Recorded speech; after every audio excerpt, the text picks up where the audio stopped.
most doctors have no You knowledge. don't care about the animals, and unfortunately, you don't care about the health. We have this information. They won't let them use the word because it might cause Americans to take action.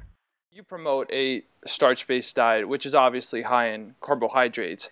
I was wondering, where did this whole notion that carbs make it fat and you should stay away from starches originate from?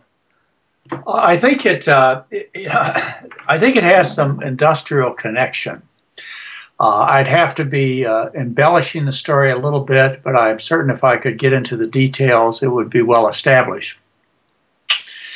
Back in 1977, we had the dietary goals of the U.S. established by George McGovern, a senator, Democratic senator from South Dakota. And when they wrote those dietary goals, they were going to try and improve the health of Americans by fixing their diet, specifically by cutting down on the animal food intake, which had been identified by Mark Hagstead, other experts, as causing heart disease, many of our common forms of cancer, obesity, and so on. So there was a direct attack against the meat, dairy, egg, and other animal food industries, amongst other parts of the food industry. But that was one of the most important parts. And the meat and the dairy lobbyists, their political connections, stood up and stopped the dietary goals for the U.S. By the end of 1977. They were essentially abolished within a year, changed completely to favor the meat and dairy industry. In the process, the industries learned how to control terminology, words. And one of the words that became associated at that time with obesity, fatness, unhealthiness was the word starch. Prior to that, experts used to talk about starch. Homemakers, grandmas, mothers, and so on used to talk about the starchy part of their diet as an energy part, as the central part of the meal plan. After that, starch became vilified. I would have to look up all the details on how and why, but the net effect is people no longer had a reliable, time-honored source of calories when you equate starch, beans, peas, lentils, rice, bread, etc., with something evil. And so starch became an evil word, and industry made a major contribution there. Just like industry, when they have guidelines for Americans created, say, through the United States Department of Agriculture, every 5 years the USDA puts out guidelines for Americans to be healthier. And in the process of writing those guidelines, industry, which is involved directly with the USDA, industry insists that the verbiage in these particular guidelines not identify meat, dairy, and eggs as being bad. And when they refer to unhealthy things in relation to meat, dairy, and eggs, they say saturated fat. Saturated fat is bad for you. Well, the consumer, again, doesn't know how to act because they don't know what a saturated fat looks like, but saturated fat is meat, dairy, and eggs. Rather, if they'd say in these particular guidelines, if you eat meat, dairy, and eggs, you'll get heart disease, strokes, etc., that would be much more damning for industry. So industry has controlled terminology. They have done it actively and passively. The other thing that happened that contributed to this is the popularity of low-carb diets, like the Atkins diet. These low-carb diets, which again began in the 70s with Robert Atkins, I believe his first book was 1972, they showed Americans, not a new idea, these kind of diets have been around for at least 100 years prior to Atkins. They showed Americans that if you made yourself sick enough, and I do mean sick enough, by eating such a bizarre meal plan as a all meat, dairy, egg meal plan with no carbohydrates, that you would lose weight because you became sick. The part of that manifestation of sickness is ketosis. You go into ketosis, you lose your appetite. Because of this illness, and I got to emphasize illness, because of this illness, it's not a blissful state of ketosis, as the promoters say. Because of this illness, you can't eat and you lose weight. Well, you go out of this state of illness, ketosis, if you just eat a small amount of starch, carbohydrate, starch. That's what we're talking about. You ruin ketosis, so you ruin the Atkins diet. I think that's part of the reason, too. But for whatever reason, in the U.S.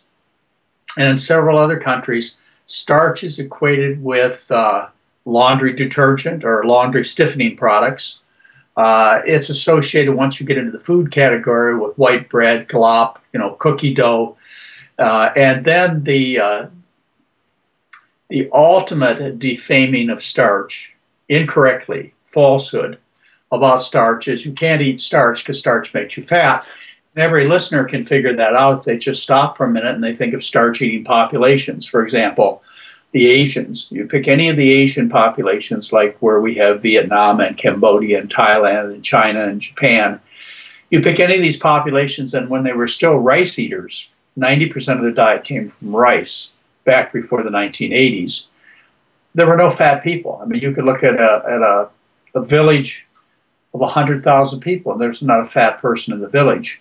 Now, of course, in China and Japan and other Asian countries, they've abandoned their starch rice-based diet and picked up the American fare, and they look like it. I mean, they're fat, greasy, and bald, just like Americans have been for 70, 80, 90 years. But that modernization took place in Asia over the last 30 years, so people can still see it.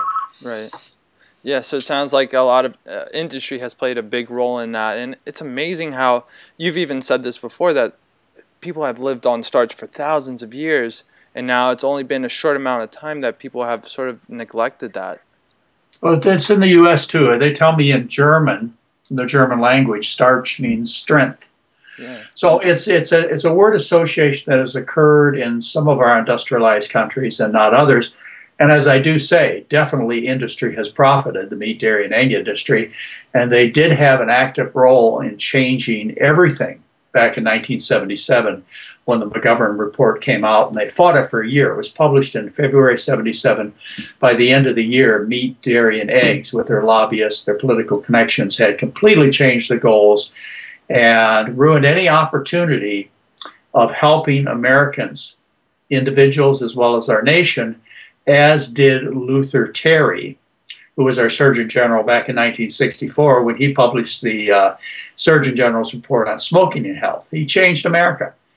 He changed, well, primarily America, and it has also spread over into Europe now and maybe into Asia and Africa soon, that smoking will kill you. It's a bad habit. Well, Luther Terry introduced that in 1964.